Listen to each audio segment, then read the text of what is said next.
Alam nyo ba na nabus tayo dito or basher dito tayo sa ganitong connection natin. So paano? So kukwento ko sa inyo. Kasi nag-set up tayo sa simbahan ng ating speaker. So ang sabi ko, itong speaker na to, halimbawa itong speaker na to at itong speaker na to naka-bridge.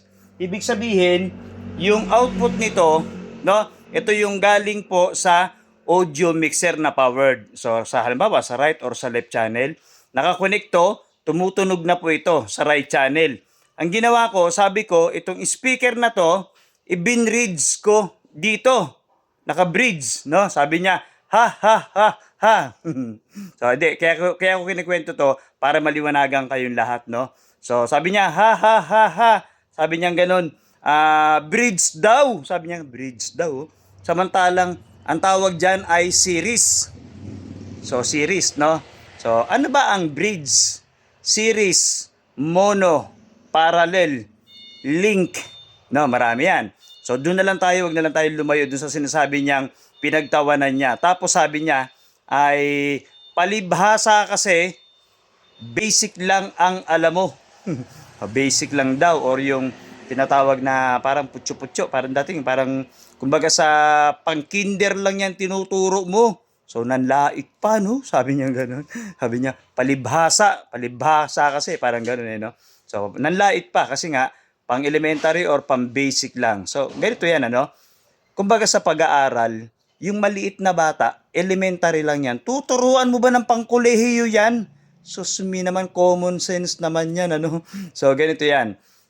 Pag sa mga baguhan, talagang hindi pa alam yan, no? Yung nanlalait sa atin na sabi niya basic lang yan.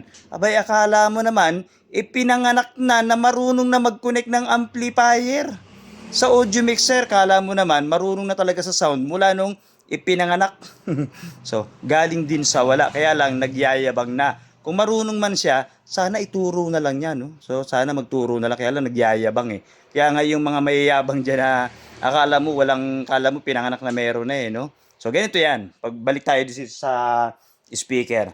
Marami kasing term. No? Ang sabi niya, hindi naman bridge ang tawag dyan. Ang tawag dyan ay series. So, pwede nyo tawagin, kaya nga sabi ko, kung saan kayo kontento at mas nakikilala nyo yung isang bagay, sige, yun ang tawagin ninyo, di ba? Sabi ko nga, kagaya ng fader. O, yung iba sabi, tinutulak-tulak. O, di sige, kung ano yung tawag ninyo, tinutulak-tulak. So, ganun din yon. So, ganito yan. Pag sinabing bridge, yung tunog nito, itutulay mo doon. Kaya nga sinabi kong bridge eh. Yung tunog nito, dahil ang ginamit ko kasi ay mono. So, sa isang channel ng powered audio mixer, isang channel pinatunog ko to. Paano tutunog to? No? Di ilagay mo sa kaliwang channel, hindi ko ginawa yon. Bakit? Kasi sa kaliwang channel ng ating audio mixer, meron po ako ginamit doon pang monitor ko sa harap ko or sa harap ng mga singer. So, imagine ninyo inactual ko kasi nung nakaraan yan eh. So, yung kaliwang channel ng aking audio mixer, talsikan pala ako eh. So, yung aking kaliwang channel ng audio mixer, ginamit kong speaker doon ay pang monitor sa harap namin. Yung kanan, pang malayuan. So, ito po yung kanan. Bali, 3 speaker kasi dala ko. Paano tutunog yan? So, ang ginawa ko, binridge ko yan. Binridge.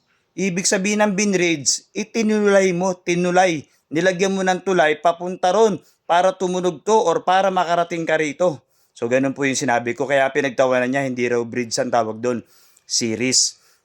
Ganito. Pag sinabing series, kumbaga sa palabas, no? Pagkatapos ng isang episode, meron pang kasunod na episode. Pagkatapos ng isang episode, meron pa uling kasunod na episode. So, minsan nga, 15 episode. Kaya nga tinawag na series eh. May continuation, may kasunod.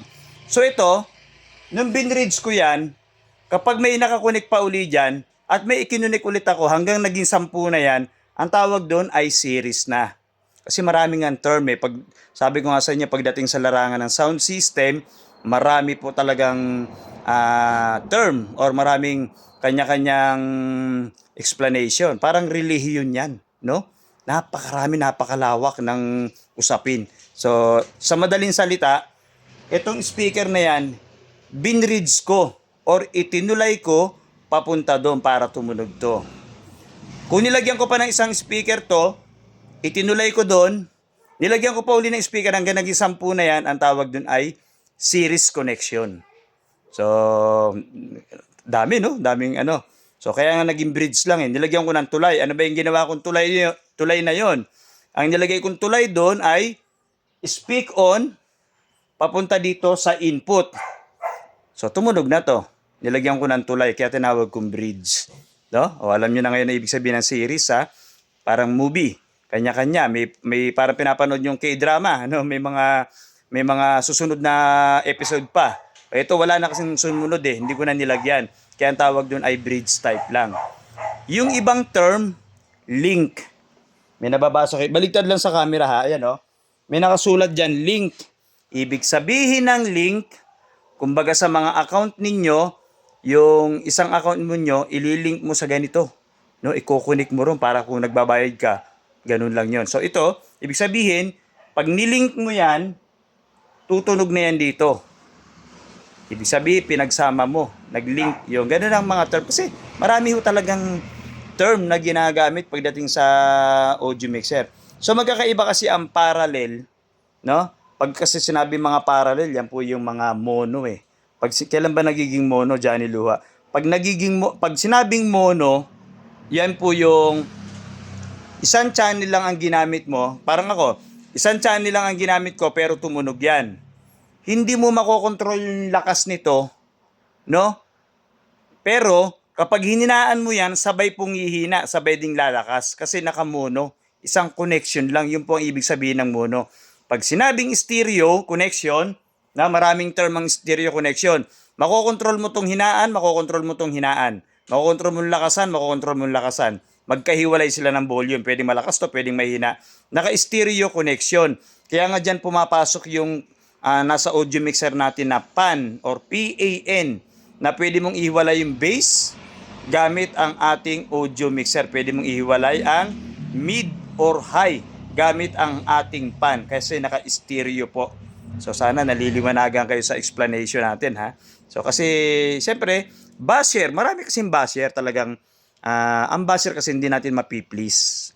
Sa halos naman lahat may basher eh. Lalo na yung mga basher kasi nga nambabas sila, di ba lalo sila maraming basher, no? Kahit ang basher kasi halos lahat meron yan. Napaka-sensitive po kasi ng mga tao ngayon pagdating sa mga social media. At ang ugali kasi ng tao, iba-iba yan. Hindi pare-pareho. Kaya nga yun ang bas sa atin, wala tayong problema ron. Para at least maganda yon, napag-usapan din natin yung sa sinabi niya, napag-usapan natin yung gusto niyang ibig sabihin. Kasi para sa kanya, series daw to. Eh di okay. Kung para sa'yo, series to, eh di good. Di ba? Yun ang dun mo mas kilala eh. No? So, kasi, kagaya ng sinabi ko kanina, pag sinabing bridge, naka-bridge ang speaker, or naka-link, nakatulay. Yung sound nito, binigyan mo ng tulay papunta ron para tumunog din to. Kaya nga bridge connection eh. Ulitin natin. Pag sinabing series, may kasunod to. May kasunod pa yan. May kasunod pa yan. Parang ang anak mo o anak natin. Alam ba, may anak kayo, 7 ang anak mo. O anong tawag doon? Series ang tawag doon. Bakit? Kasi may kasunod pa. Binigyan ko lang kayo ng reference na parang ano lang. Para, nga no, dugtong-dugtong pala. Kaya pala sinabing series, dugtong-dugtong or may kasunod pa. Pag ganyan lang, paano dadaan yung langgam doon? No? Lagyan mo ng ruler dito. Or dumaan sila dito, tumulay sila doon. Kaya nga bridge eh. So nagigets nyo ba? Naiintindihan nyo po ba yung ibig kong sabihin? No? Pagdating sa larangan ng sound system, marami po talagang usapin. No? Ang loob niyan, so pag sa loob niyan kasi, may mga iba't ibang connection yan sa loob.